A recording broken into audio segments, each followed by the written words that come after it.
I'm with Ted Garratt today to talk to him about his new book, Steer into the Skid. It's a fascinating book. I've had a little dip into it myself, so let's find out from Ted what he's got to say about it. You call it a labour of love, and I know the emotional side of that. You've had a lot of health problems lately. Well, the book is exactly about that, Jeremy. It is about my health situation. And it took me a little while when it started 3 years ago to realise that actually it was a sort of parallel for my working life as well. Here was I going out doing coaching with managers and sports people to help them improve themselves and their performance. And suddenly I was in a situation where I needed that. So where did I go to get it? The health issues then, how did they develop? Because that was what started this. Yeah. Well, I've always had a mole on my back as far as I'm aware, so for quite a long time. We noticed that it was sticking out. It was catching my shirt and things, and that was on a Saturday afternoon.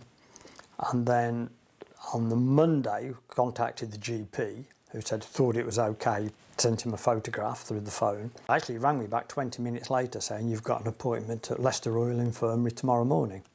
See the head of oncology. This little thing that was only the size of a fingernail has taken over the world for the last 3 years. What was your reaction to this, and how did it develop from there? Well, funnily enough, there wasn't a lot of reaction because I didn't cotton on to the potential seriousness of it. So to me, it was a lark. I would go off, see the man at the hospital. He was actually quite relaxed at that point. A couple of meetings later, when he gave me the feedback, having photographed it in more detail, he was looking deep into my eyes, telling me serious stuff where I didn't know I was in a serious situation. So it was beginning to sink in that this wasn't a lark, this was just serious stuff. Yeah. So the word melanoma, cancer, is now in the discussion. What was your reaction to that? How were you going to manage that? What were your thoughts? Probably fairly classic. How come this thing I've had 70 odd years has suddenly attacked me, so to speak? What can I do about it? And the initial reaction was to look at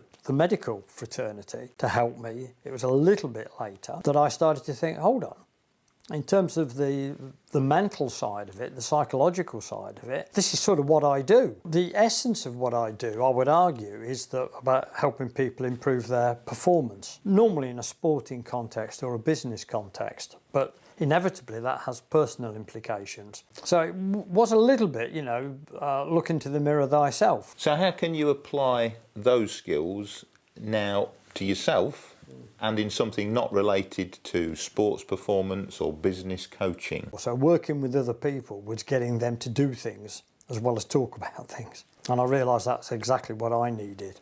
So the tools that you were using, that you have had training in, I mean, for example, I know I've seen you in a trance-like state from time to time.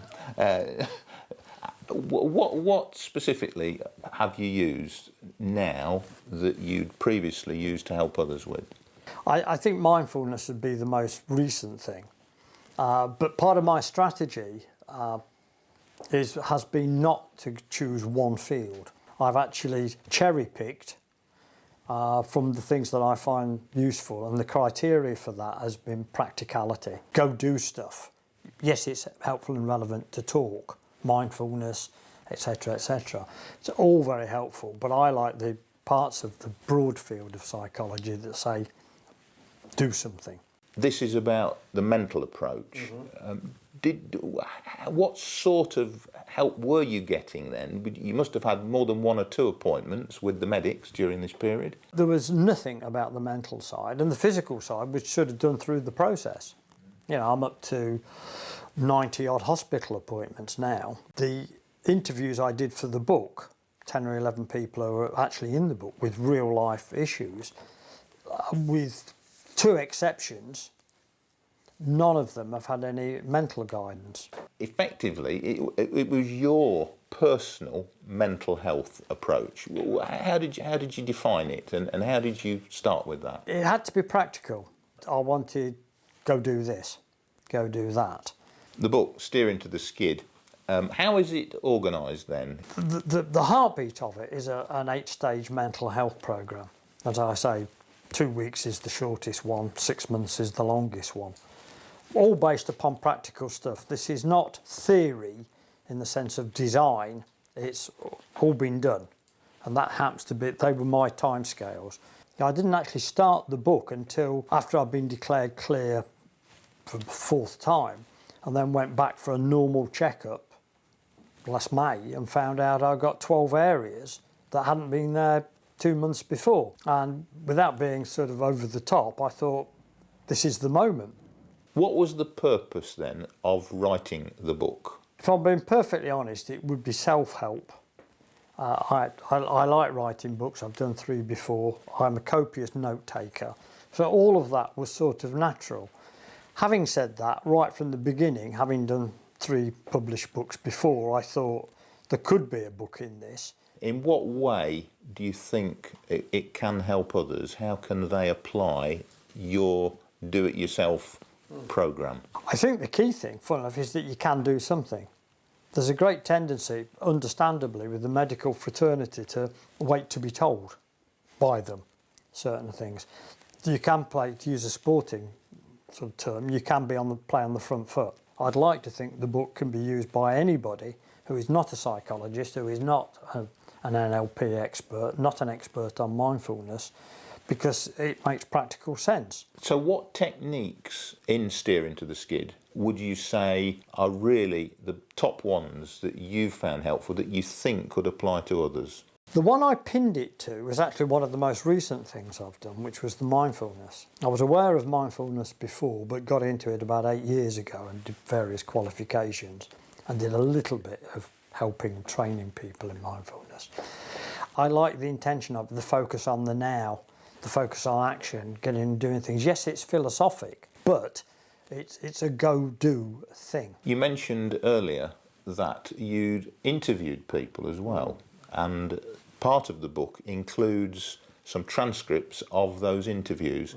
Social friends kept saying, are you doing interviews for this book? So I approached people. The people I interviewed, all bar 2 I'd met before. What did you get from those yourself personally, and then that you've put into the book? I think the biggest point would be the openness of needing help, equalled by the willingness to give things a try.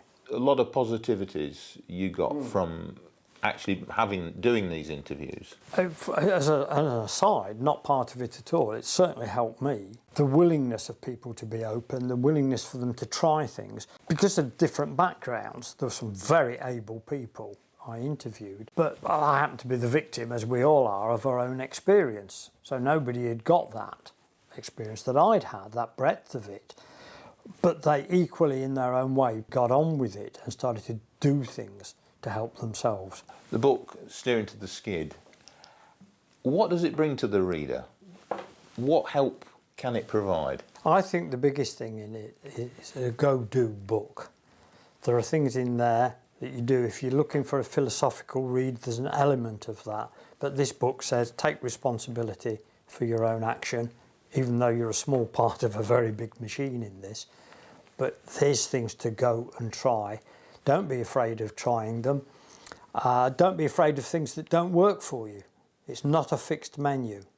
So there's a self-empowerment aspect to it and a responsibility the reader needs to take in order to make the book work.